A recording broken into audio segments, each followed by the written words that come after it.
Gente que tem doença periodontal, perda óssea já entre os dentes. O fio dental já não vai fazer muito efeito, né? Então, depende. Aí a gente entra em casos mais profundos da odontologia, né?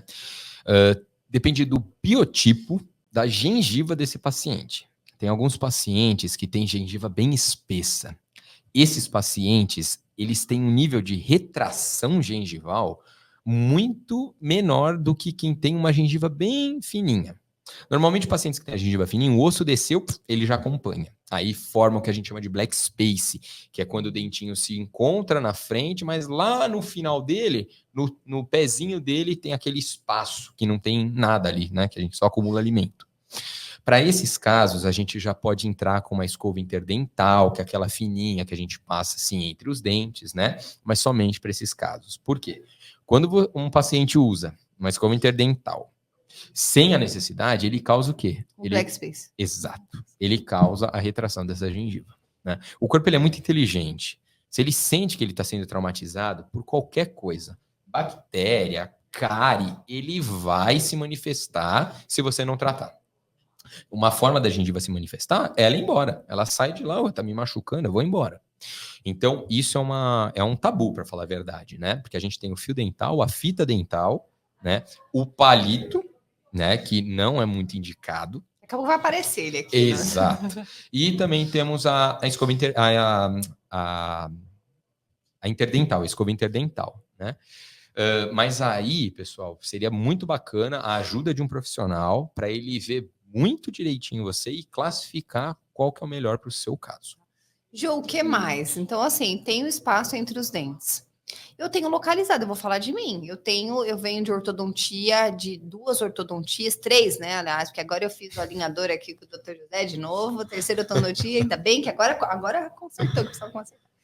Então, eu tenho fio, eu uso fio, fita e escova interdental. Em algumas regiões que o fio e a fita entram meio...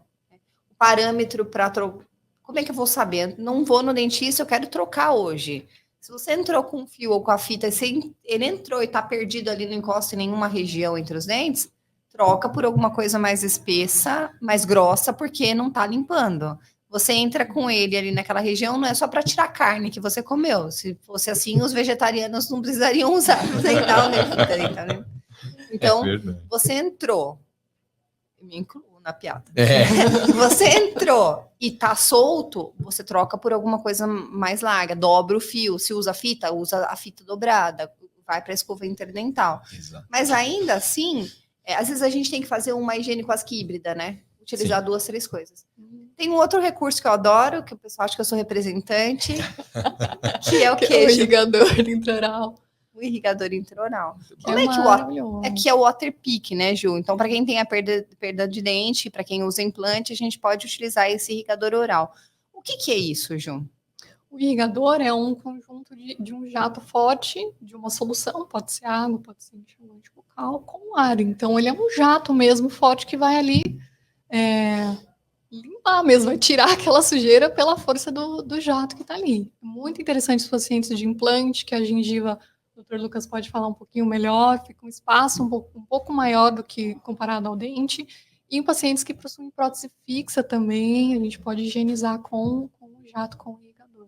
E os pacientes que fizeram um tratamento ortodôntico com aparelho, às vezes que perdeu um pouco de osso, pode tentar. Sim. Eles sempre falam assim, o irrigador oral parece uma VAP.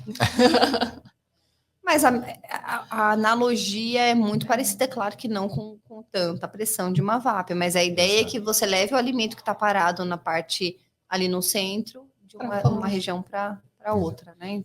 Por isso que é muito importante sempre manter essa prevenção, porque esse alimento mole, se não limpado, ele vira o tártaro, né? Que daí tem que ser removido só pelos profissionais mesmo. Porque fica duro? Porque fica duro. Exatamente. Já que você lembrou do palito... O Mr. Palito. Mr. Palito. Você vai nos restaurantes... Eu vejo menos hoje, mas... Já foi muito cultural. Mas ainda tem, né? Um palitinho na mesa dos restaurantes, etc. Não é errado, né? Nada é errado, né, gente? Tem que ponderar bem isso.